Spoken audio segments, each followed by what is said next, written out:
Just stand. Here we go. Raphael pointed at a spot in the grass a few feet off the sidewalk. Technically, it was probably the yard of the house behind us, but it was a side yard and close enough to the street that I doubted anyone would complain. Still, I wasn't sure what he was pointing at until I stepped closer and saw something silver glinting among the thick grass. I looked back up at him questioningly. So I stand there, and do I pick that up? He nodded. Yeah, the witness has to be the one to pick it up. It's one of the rules. His eyes skittered back and forth between me and the patch of grass, his face lined with tension as he flapped his hand in my direction. Hurry, and do it if you're going to do it. I frowned and bent down, picking up what I now saw was a silver coin, though not a kind I was familiar with. It was smooth on one side, and on the other there was a large engraved eye, surrounded by lines that radiated a crisscrossed web to the edges of these small metal discs. Running my thumb over the ridges, I looked up at him as I rose. So what? Now I stand here and wait for something to happen. Raphael shrugged. Pretty much. A lot of times. He glanced across the street and then turned back to me. Lots of times and nothing happens. You just stand in the spot for 2 hours, and at the end of the 2 hours you go home. You'll find a black journal and a pen sitting outside of your door. Before you go in, you write down a description of what you saw during your time out here. It can be long or short, it doesn't matter. It can just say, I stood for 2 hours and nothing happened, if that's the truth. Just as long as you write something down. When you're done writing it down, put the book and the pen back where you found them and go inside. They'll be gone before the next morning, and around noon that same day, you'll find an envelope at your door. $1,000 cash. I grinned. You've told me this 10 times and it still sounds too good to be true. I felt my smile slip. You sure this isn't anything illegal? He grimaced. Look, you're the one that kept bugging me about getting you into it. Remember, I told you not to. Told you that it's not as easy as it sounds. I frowned at him. Yeah, you keep saying that, but you won't say why it isn't easy. Unless your lazy butt just minds standing for a couple of hours. For $1,000, I can stand a lot longer than that. When he didn't smile or laugh, I went on. But seriously, I thought you were just messing with me. Or maybe that there is something you're not telling me. I held his eye. So, is there? He shook his head as he dropped his gaze. No, nothing that I'm allowed to tell. That's a part of the rules. If you bring someone new in, you can show them where to go and what to do the first time, but that's it. No talking about what you've seen or done. When he looked back up at me, his gaze was stony. And I know I've told you this before too, but it's worth repeating now that you've started. You do not stop until a full 2 hours have passed. No walking around, no going to the bathroom or falling asleep. You have to stay here the full time, no matter what, and you have to watch. Well, whatever there is to watch. I raised my eyebrow. Dude, you're starting to freak me out being all sketchy acting about it. If this is some kind of joke you and Tori are pulling, I'll kick your butt. I tried to laugh, but it sounded hollow and thin in my ears. Raphael's eyes widened slightly. It's not a joke, you understand. You wanted in it, and now you're in it. So long as you take it serious and follow the rules, you'll be okay. He gave me a smile that looked forced. Make good money, too. Glancing back across the street, he started edging toward his car. So, you cool? I don't know I should stay much longer, but I want to make sure that you're okay before I go." Ignoring the twisting in my belly, I gave him a thumbs up as I started my phone's 2-hour timer. "I'm cool, I'll text you later." He nodded and ducked into his car, and moments later, he was gone. I felt very alone and exposed now that the distraction of talking was gone. It wasn't a bad neighborhood. The houses were older and a bit run down, but it seemed quiet enough. I had only seen a couple of people drive by while we were talking, and after Raphael left, it was probably half an hour before another car had passed by. The entire 2 hours, my mind kept racing, torn between fear that this all really was a practical joke, and that it was not only real, but that Raphael's weirdness wasn't just him being weird, but him being scared. But that was silly. I had known him and his sister Tori since the 5th grade, and I'd never known him to get really scared or freaked out about anything. Probably just nervous about vouching for me and was afraid if I messed up, it would mess up his job too. And there was no denying it was a weird job, inherently sketchy. Maybe some twisted weirdo with a lot of money, or someone that wanted to harass someone without having to be around themselves. My imagination had run wild since Raphael had left the job slip a couple of weeks earlier. That if all I had to do was stand here and watch the neighborhood crawl by, what was the harm? And if some nut wanted to pay big money for it, who was I to refuse? My other worry was that it was just a way to lure someone out somewhere, so they could be taken or killed or something. But Raphael had been doing it for like 3 months, and the guy that he had heard about it from had done it for over a year, a couple of states over.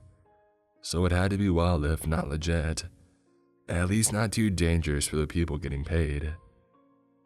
And that all made sense, sure, but it still got harder to stay out there as the twilight deepened into night. I wasn't even sure what I was supposed to be looking for or watching, so I just periodically turned and looked this way and that, my eyes finding the pools of light from the occasional street lamp, or the glow of some lit window or door. Was I missing something? I didn't know what.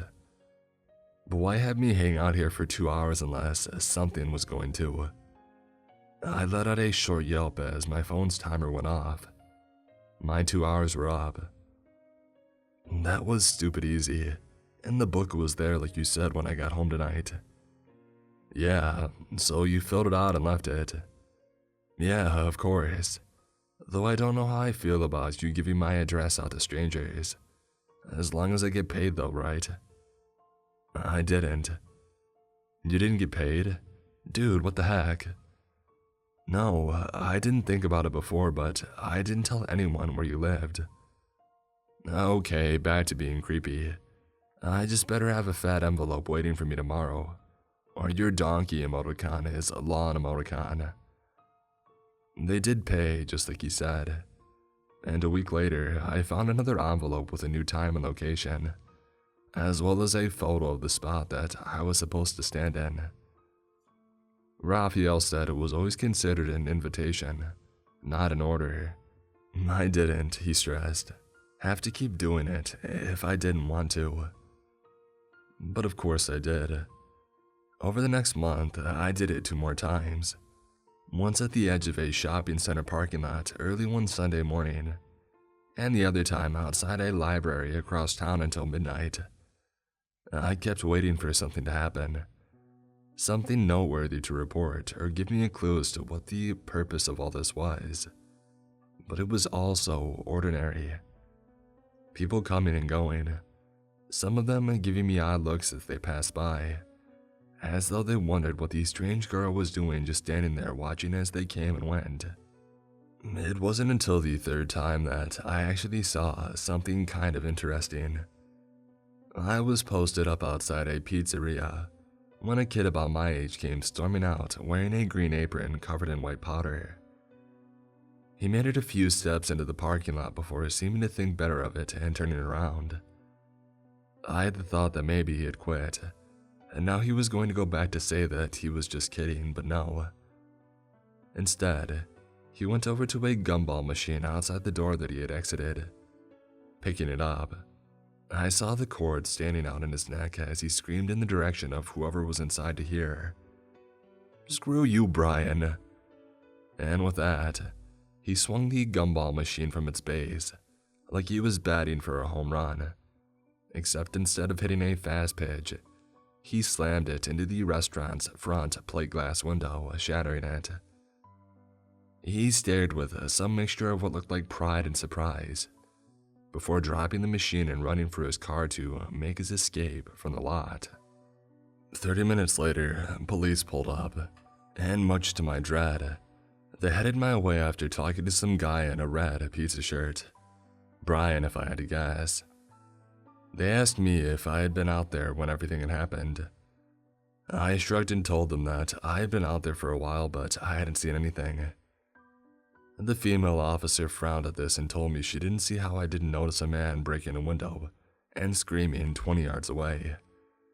I just stared at her and shrugged. And that's when she started asking why exactly I was out there.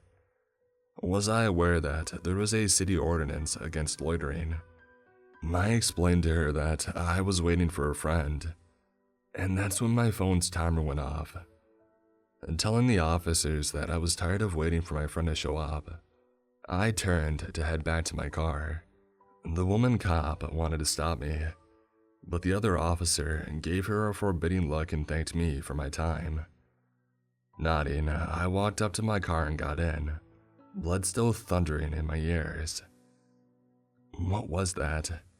Me just lying to the cops like it was nothing. I mean, I knew I wasn't supposed to tell anyone what I saw. Those were the rules after all.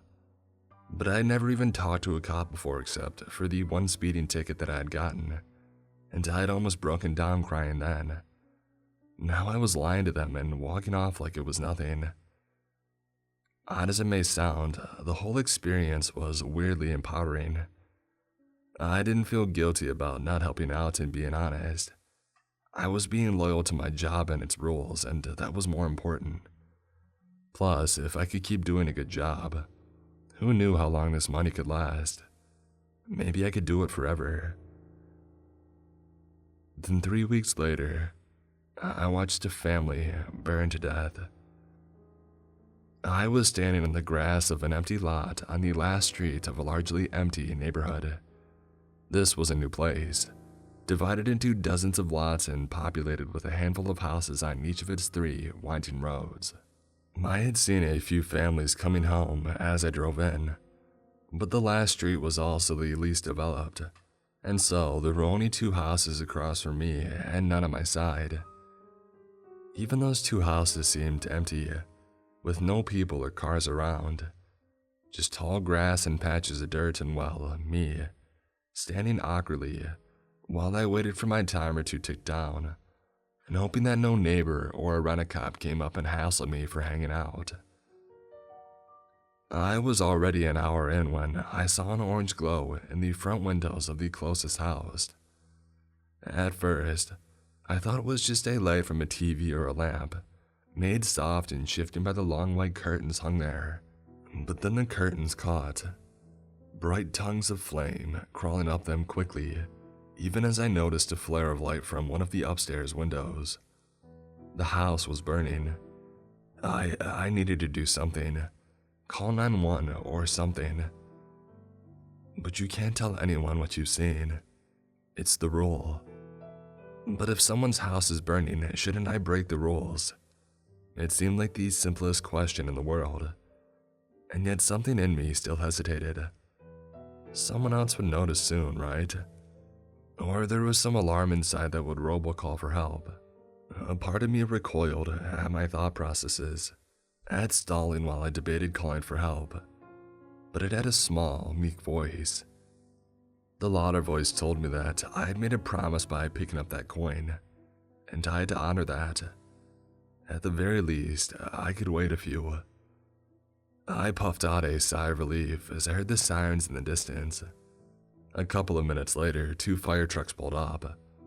The firemen immediately went to work, some of them setting up poses while others went to the house and started looking in the windows and calling for anyone who might be inside.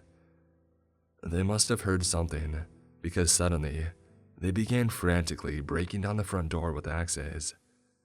Black smoke boiled out, followed by a dim view of what lay beyond the door. It was all fire and ashes, though I thought for a moment that I saw something move in there. It was then that the smell reached me, the thick and dusty scent of ashes mixed with the spikier smells of fire and something almost sickeningly sweet. One of the firemen had broken out one of the windows upstairs and was yelling back down. 2 upstairs, burned and no response. One of the axemen at the front door cursed and then said there was another body in the stairs. Hard in my throat, I could barely breathe. What if I could have helped them, or called and gotten someone there quicker? It had only been a matter of minutes between when I first saw the fire and the trucks arriving. But how many? 2, 5. How much of a difference could it have made? And what was wrong with me that I didn't even... It's a lovely smell, isn't it? The voice was rough and oily in my ear, but when I recoiled, it wasn't just from the shock or the sound of it.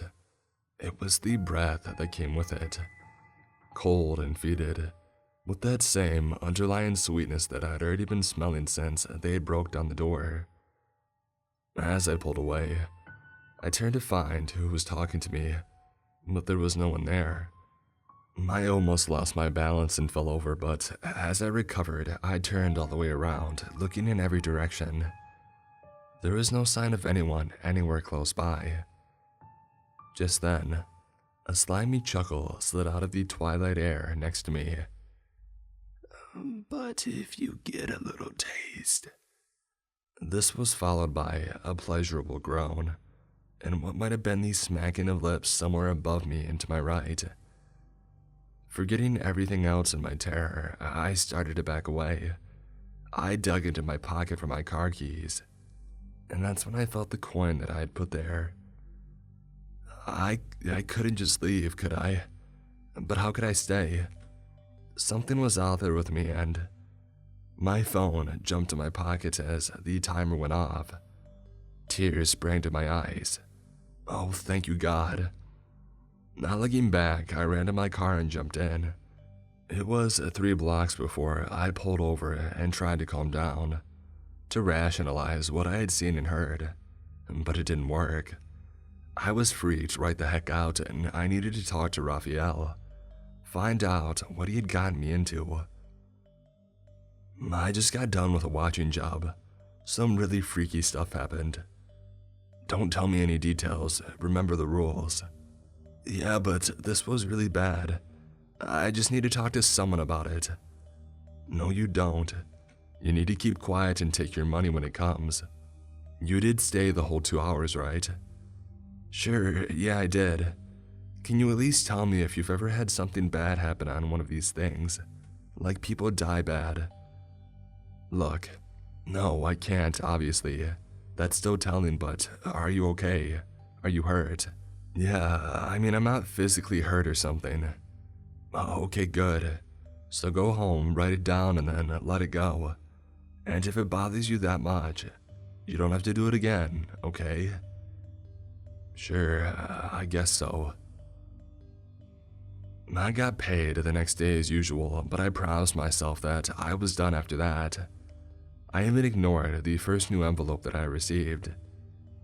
But when the second one came the following week, I couldn't help but open it. I told myself it was just about the money, but I think even then I knew that that wasn't entirely true. I had been restless and unhappy not doing it anymore, and scared that I might not get another chance. I tried calling Raphael a couple of times to ask more questions, but he never answered anymore. And when I texted, he always texted back that he was busy and we would talk later. The day I got the second envelope, he finally called.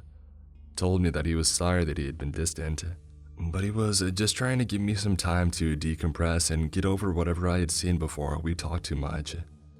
If for no other reason than to reduce the risk that I would try to tell him what I had seen despite the rules. He told me that he was sorry he had introduced me to the job in the first place, but he was glad that I was done with it, and I felt a hard smile go across my face as I cut him off. I don't know that I'm done. I got another envelope today. Another? Kim, let it go. I'm thinking about getting out myself, before it's too late. Too late for what? What are you talking about? I thought you could quit whenever you wanted. He was quiet for a moment, and when he spoke again, his voice was soft and thin. Usually, yeah. But as you get into it, there are certain obligations. Me vouching for you and bringing you in. Look, it's not just you that is a problem if you mess up, okay? So just stay away from it and we'll both be better off. Okay. Oh, I hung up. Screw him. I wasn't messing anything up. I wasn't giving up this kind of easy money either. Opening my map app, I started tracking down where the new job wanted me to go. I was standing at the edge of a playground in the middle of the night. The distant orange lights made the jungle gym and seesaws look like a forest of shadowy spiders at one end, and the other end was dominated with a better lit but no less desolate sandbox. My stomach was already tight. Something was wrong with this place. Either that or it was about to be. It was something in the air. A sour electricity that made the hairs on my arms stand on end. It made me jump at the slightest rustling from a distant tree or bush. But still, I had already picked up the coin. It had already been, only 20 minutes, but that was a sixth of the way done. And now, was that woman bringing her little kid to the playground at 2 in the morning? Apparently so. As I quietly watched, a young woman walked her little toddler boy over to the sandbox and told him to play.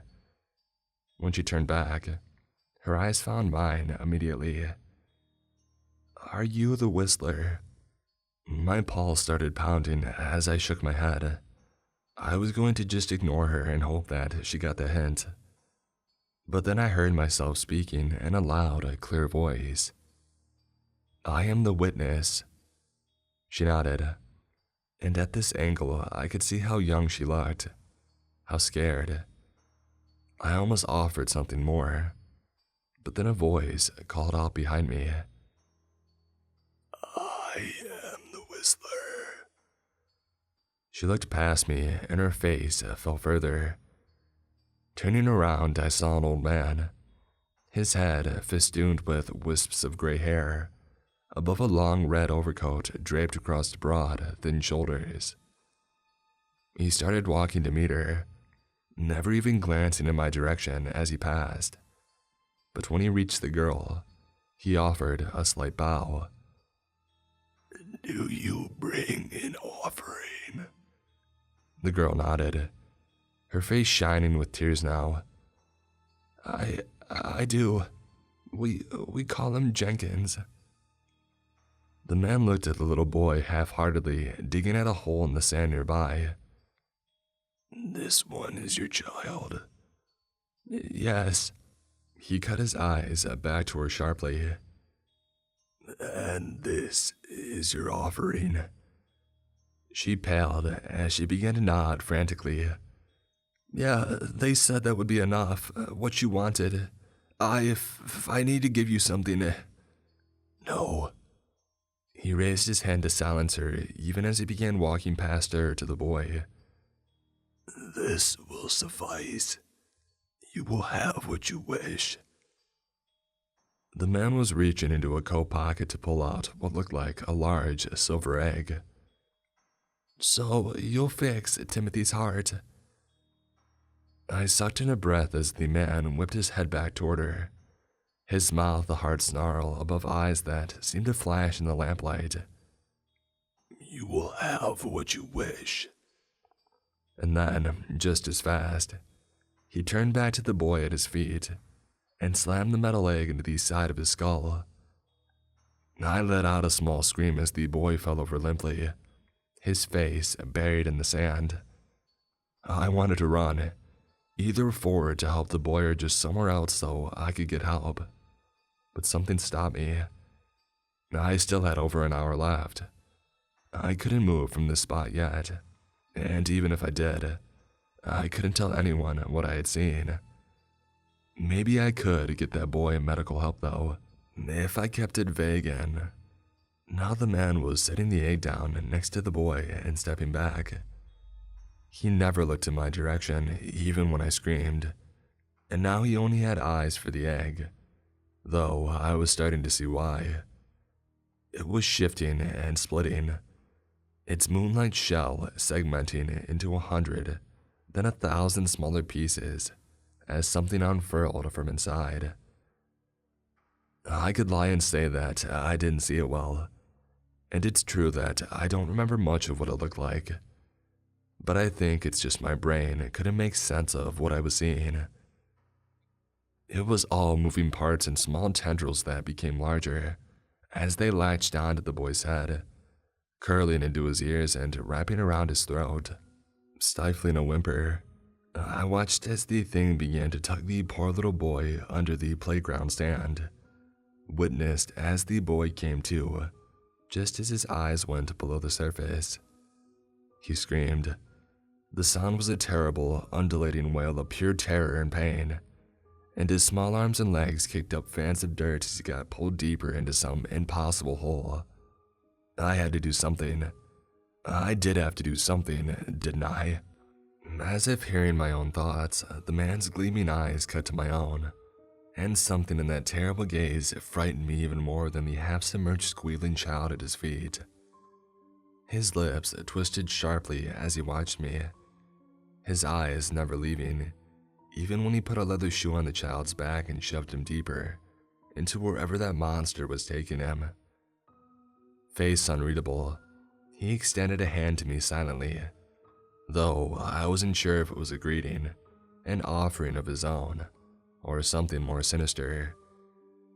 Perhaps it was that final gesture, or maybe everything that had been building that night, and those before it, but something broke in me then. And when I started running, I didn't stop until I got home and had the door locked behind me. It was as I turned the latch that my phone's timer began to buzz. There was no journal that night, and no money the next day, and that was fine with me. I was done, for real this time. Whatever this was, I never wanted to be near it again. It was days later before I even tried calling Raphael. I wasn't going to tell him any details, but I did want to encourage him to get out too. Whatever being a witness really was, however much it paid, it wasn't worth our souls. He didn't answer. After 3 days of trying, I called Tori, but she hadn't heard from him either. That was yesterday, and today I woke up determined to go out and find him.